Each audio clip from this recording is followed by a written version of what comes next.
Amigos e amigas, boa noite, paz em nossos corações.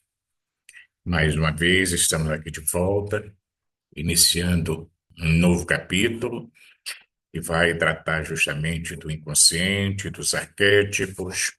E hoje vamos conversar um pouco sobre esse inconsciente para entendermos melhor o que ele significa, tanto à luz da psicologia profunda, como na percepção da doutrina espírita. E eu quero começar a nossa reflexão de hoje lembrando uma frase de um grande filósofo inglês, Alan Watts, quando ele diz assim: acordar para quem você requer desapego de quem você imagina ser. Se a gente olhar bem, na minha percepção, a frase me soa muito profunda, né? Você acordar para quem de fato você é. Mas para que isso aconteça, é exigido um desapego da nossa parte, daquela pessoa que a gente imagina que é. Daí porque o trabalho proposto pela série psicológica de Joana de Ângeles, no rumo desse inconsciente, para que a gente possa ir descobrindo cada vez mais partes dele e trazendo para nossa consciência atual, né? Então, é um processo realmente de acordar, de você sair de um estado de sono da consciência para um estado completamente desperto, né?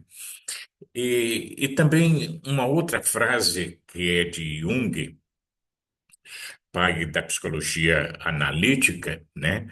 Quando ele propõe assim: quem olha para fora sonha, mas quem olha para dentro desperta.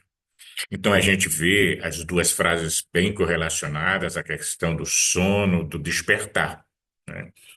Olhar para dentro é realmente você buscar esse despertar de si mesmo para se perceber à luz da doutrina espírita como um espírito imortal, a caminho de uma gloriosa destinação, como já ensinava o espírito Marco Prisco, através da mediunidade de Divaldo Franco. Então, você estar consciente é ter conhecimento de algo, né? E, consequentemente, é você estar desperto, em vigília, é saber de si. Então, quando nós estamos, por exemplo, dormindo, de uma certa forma, estamos inconsciente, não estamos percebendo conscientemente o que está acontecendo no nosso entorno. Por isso, para a psicologia, esse consciente é aquele lugar psíquico que guarda os conteúdos e todos os processos que são do conhecimento da pessoa. Embora esse conhecimento possa ser até parcial ou equivocado, não importa. Mas, por exemplo, você está me escutando aqui agora e me vendo. Então você está consciente, ok? Então a consciência é esse campo mental, dito de outra forma, ou psíquico, que é percebido, né? Percebido pela nossa consciência, e o centro da nossa consciência é o nosso ego. Daí porque a importância do ego em nossas vidas, ele é importante, porque sem ele nós não teríamos essa percepção, vamos dizer assim, de realidade. Enquanto que o estar inconsciente é de você estar adormecido, você estar alheio. Enquanto que, para a psicologia, é aquele lugar psíquico também que guarda conteúdos ou processos, né, que são desconhecidos da própria pessoa, ou seja, do ego, né, e, e que não é acessado normalmente pelo sujeito. Então, são conteúdos que são desconhecidos e também, para a psicanálise, alguns conteúdos que são ali recalcados, ali são depositados por situações traumáticas normalmente e que se torna de difícil acesso à consciência da pessoa. E, de uma certa forma, antes de irmos para o item de Joana de Ângeles no livro Vida, Desafios e Soluções, Nós vamos fazer um breve passeio por outras obras onde ela trata dessa questão do inconsciente, né? E, e esse inconsciente, por exemplo, no livro Em Busca da Verdade, ela vai dizer que a grande maioria dos atos e dos comportamentos, na sua expressão mais volumosa, ou seja, na sua maioria, procede do inconsciente, sem a interferência da consciência lúcida. É aquilo que talvez todos nós já ouvimos dizer, né? Que quem direciona a nossa vida não é o nosso consciente, é o nosso inconsciente. Porque muitas vezes nós dizemos, fazemos, sentimos em função dessa realidade interna, mesmo que nós não tenhamos consciência dela. Daí o trabalho do autodescobrimento, do autoconhecimento, é você cada vez mais ter a plena consciência de si mesmo, tá? E que normalmente nós não temos essa plena consciência. Enquanto no livro Vida, Desafios e Soluções, ela vai propor no capítulo 7 que, enquanto o indivíduo não descobre a realidade do seu inconsciente, pode permanecer na condição de vítima de transtornos neuróticos, que decorrem da fragmentação, do vazio existencial e da falta de sentido psicológico, por identificar apenas uma pequena parte daquilo que denomina como realidade. Veja você, o que nós denominamos de realidade é uma pequenina parte que é percebida por esse eu, por esse ego, né, por essa consciência.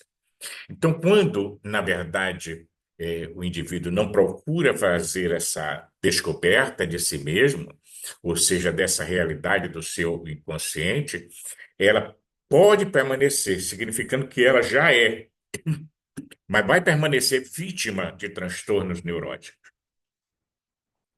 vítima da fragmentação, muitas vezes, de si mesmo.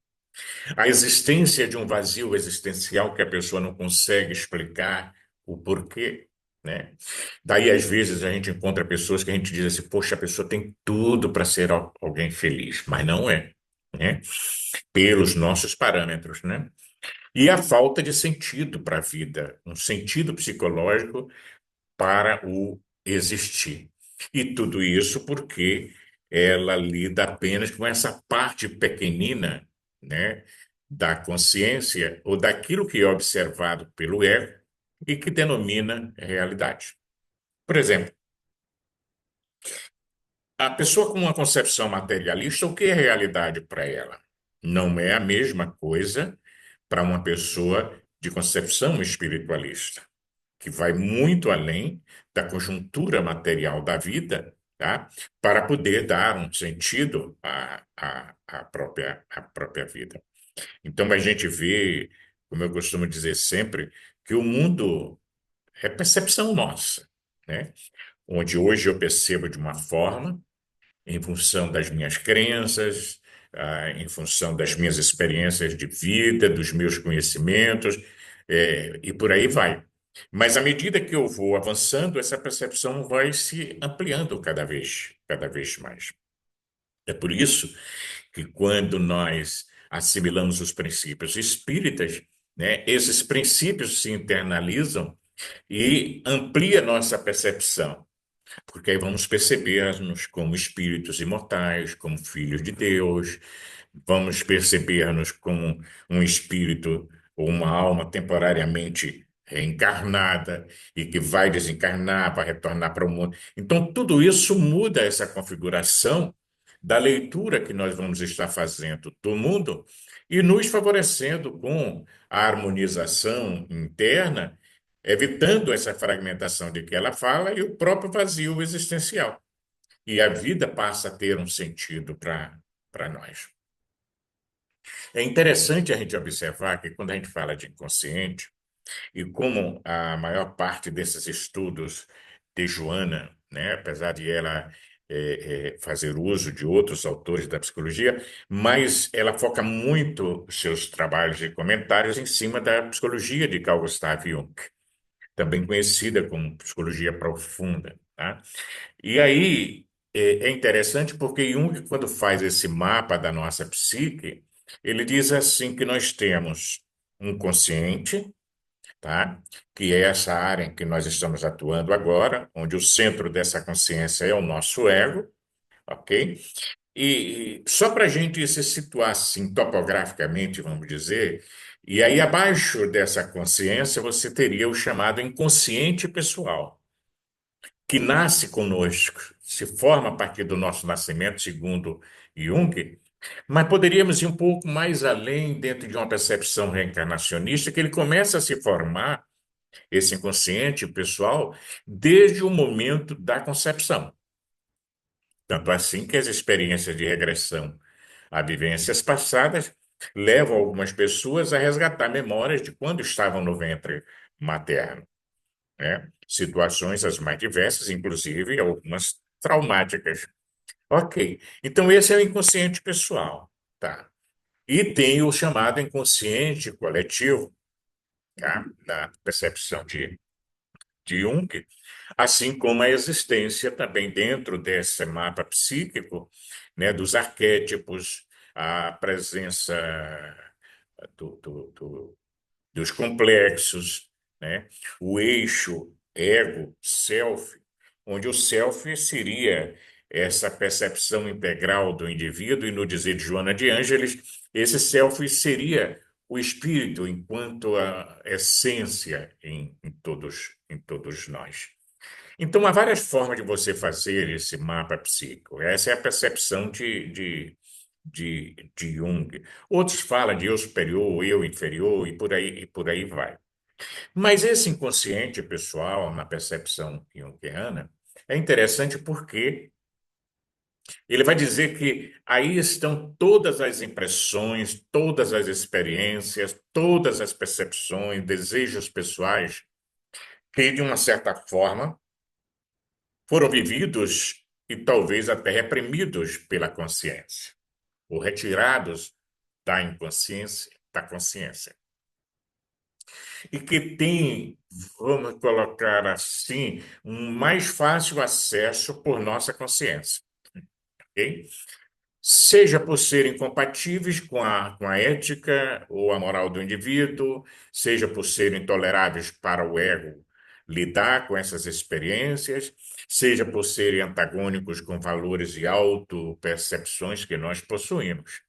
São aquelas informações de vivência pessoal, às vezes não registradas pela mente consciente, ok? Então, está tudo guardadinho nesse inconsciente pessoal. Tá bom. Então, a mente anterior, predominantemente subconsciente, é nosso piloto automático. Já a mente consciente é o nosso controle manual. Essa frase é de Bruce Lipton, onde ele tem um livro fantástico, A Biologia da Crença, onde ele ainda vai dizer as duas mentes formam uma dupla dinâmica, né? Ao operar em conjunto, a mente consciente pode utilizar seus recursos para se concentrar em um objeto específico, como a festa na próxima semana, por exemplo, né? Ao mesmo tempo, a mente subconsciente mantém seus movimentos enquanto você corta a grama, enquanto você lava a louça, enquanto você está fazendo alguma coisa, sem que a distração o faça passar o cortador em cima de seu pé ou você arrebentar com o prato, né? Então, você faz as coisas de uma certa forma ali no automático porque esse registro, essa forma de fazer, está lá devidamente arquivada no seu inconsciente. É ele ainda que vai dizer que ficou muito surpreso ao descobrir que havia outra mente, uma força copilotando minha vida, na expressão dele, e o mais desconcertante ainda era perceber que essa mente oculta, da qual eu conhecia tão pouco, era mais poderosa que minha mente consciente. Exatamente como Freud, o pai da psicanálise, havia descrito. Então, o subconsciente como alguns chamam esse inconsciente, é um grande centro de dados, né? E programas desprovidos de emoção, cuja função é simplesmente ler os sinais do ambiente e seguir uma programação estabelecida, sem nenhum tipo de questionamento ou julgamento prévio. E isso aqui, a meu ver, tem muito a ver com o inconsciente coletivo de Jung, que é aquele aprendizado que nós trazemos conosco, que nós herdamos através da genética, na percepção junguiana, tá? Mas que para Joana de Ângeles, na percepção da psicologia espírita, isso seria o resultado dos registros que trazemos no nosso espírito de outras experiências encarnatórias, de tudo aquilo que nós já vivenciamos até agora e que permanece arquivado naquilo que nós chamamos normalmente de memória integral. Então, sobre esse inconsciente, é ela ainda que vai dizer assim no livro Triunfo Pessoal, sobre o inconsciente coletivo. Esse inconsciente coletivo, portanto, corresponde às experiências vivenciadas por cada indivíduo em todo o seu processo de evolução, passando pelas etapas reencarnacionistas nas quais transitou nas diversas fases do desenvolvimento sociopsicológico de si mesmo. André Luiz vai estudar isso com certa profundidade no seu livro Evolução em Dois Mundos, onde nós podemos ali aprender como se formou esse inconsciente coletivo em nós a partir dessas experiências, desde aqueles momentos mais primários da evolução do princípio inteligente, porque nada se perde, né? Então são produtos do inconsciente profundo que normalmente às vezes se manifestam nesses comportamentos neuróticos ou até mesmo em fatores psicogênicos, onde vamos ter aí as raízes, né, dessa situação na conduta do próprio indivíduo em reencarnações passadas, na quais se desarmonizou interiormente. Então, em outras palavras, nós somos hoje o resultado que nós construímos, né? É como se define o determinismo em nossa vida, ou seja, o determinismo é o resultado do uso do nosso livre-arbítrio no passado, que de uma certa forma determina o que vai nos acontecer. Então, seja mediante conflitos de consciência ou resultado de ações indesejáveis, né, os mecanismos propiciadores de reabilitação íntima imprimem no inconsciente atual as matrizes que se exteriorizam como dissociações e fragmentações da personalidade, neurose, psicoses e assim por diante. É por isso que normalmente se costuma dizer que praticamente toda doença é proveniente da alma, né? E ela ainda, no livro O Ser Consciente, vai garantir que é o autoconhecimento que se torna uma necessidade prioritária na pragmática existencial de todo ser. Quem adia esse autoconhecimento não se realiza satisfatoriamente. Pode até se realizar satisfatoriamente por fora, mas por dentro não. Porque permanece perdido em um espaço escuro, ignorado dentro de si mesmo. E é esse lado escuro sobre o qual nós precisamos lançar luz. E como lançar luz aí nessa área escura? Através desse autodescobrimento, da autopercepção, né? Dessa interiorização para nos ajudar a descobrir, de fato, quem nós somos. E para podermos ir para o capítulo propriamente dito, né? Jung tem uma frase que eu acho fantástica, que é o seguinte, para a gente refletir. O que negas te subordina e o que aceitas te transforma. Vou repetir. O que negas te subordina, te condiciona, define o seu destino, ok? E o que você aceita te transforma. Então, aceitar aqui, no sentido dinâmico da palavra, naquele sentido de você se conhecer melhor para poder, assim, encontrar-se consigo mesmo e poder ir tendo essa percepção de si para poder, então, avançar de uma forma consciente na vida, aprendendo a lidar com todos os desafios existenciais. Para vocês terem uma ideia, Joana vai lembrar para a gente no estudo aqui do livro,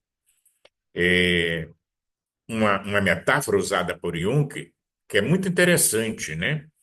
Freud, na psicanálise, tem aquele mapa que ele diz assim: nós temos um consciente, um subconsciente e um inconsciente. Tá.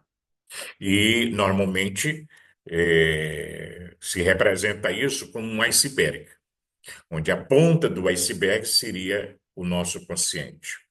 Que quando você compara com o tamanho que está submerso do iceberg, na verdade, aquele topozinho da consciência é quase nada. Jung usa a metáfora de uma rolha dentro de um oceano, onde a rolha é o nosso consciente, onde está o nosso ego. E todo o oceano é o inconsciente. Então vejam vocês que imagem, né? Aquilo que nós achamos que é a realidade é a rolha, é representada aqui pela rolha, que vai perceber o mundo à sua volta. Mas o mundo é muito mais do que isto, muito mais do que isto. Daí porque os fenômenos automatistas mais primitivos eh, dão uma certa sustentação à existência desse inconsciente. Ocorre que nesse oceano, que nós chamamos de inconsciente, estão guardadas todas as experiências que nós já tivemos, desde as nossas primeiras expressões de vida, de consciência, atravessando os períodos de desenvolvimento e de evolução, até esse instante, onde nós marchamos para um momento de lucidez do pensamento lógico, no qual hoje estamos buscando transitar com vistas a estágios mais elevados de pensamento cósmico. Então, nosso ego participa de todo esse processo como aquela pequena parte da psique que é autoconsciente, que se identifica consigo mesmo. É o eu que se conhece na condição de ser, de área própria de energias que são totalmente diversas dos outros. É isso que nos identifica e diferencia das outras pessoas. É a parte pequena de nós mesmos que se apercebe das coisas e ocorrências. Em outras palavras, a nossa personalidade. Então, toda vez que a mente consciente dá-se conta de que o inconsciente se encontra envolvendo-a, ela é tomada por certas expressões de deslumbramento ou até mesmo um choque, já que é a totalidade, o oceano, incluindo o iceberg que vem à tona. Tá? É por isso, ainda que em determinadas experiências culminantes, onde nós entramos em estados de alterados da nossa consciência e temos uma percepção mais ampliada, então isso nos deslumbra ou nos choca e assim por diante, né? E ela vai dizer que é muito importante o trabalho da concentração, da oração, do estudo, da meditação, para a gente ir conhecendo esse nosso inconsciente. Eu gosto muito de uma expressão de Angela Maria La Salavatà, psicóloga teosofista italiana, onde no livro O Espaço Interior do Homem, ela, ela chama esse self, ou essa essência espiritual, como o si, S-I, o S aqui maiúsculo. Que quando nós entramos num estado, por exemplo, de relaxamento, de meditação, e a gente vai sentindo esse nosso si em conexão com o divino, energias sutis nos penetram. E como nós não estamos acostumados com isso, nos assustamos e despertamos, saindo daquele estado, entre aspas, de bem-aventurança, porque não estamos habituados.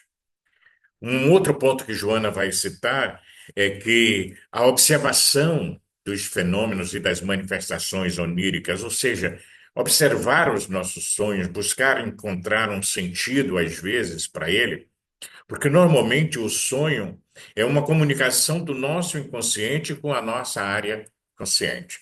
Só que ele normalmente vem repleto de símbolos, necessitando de uma interpretação apropriada para poder entender contextualmente o que pode significar.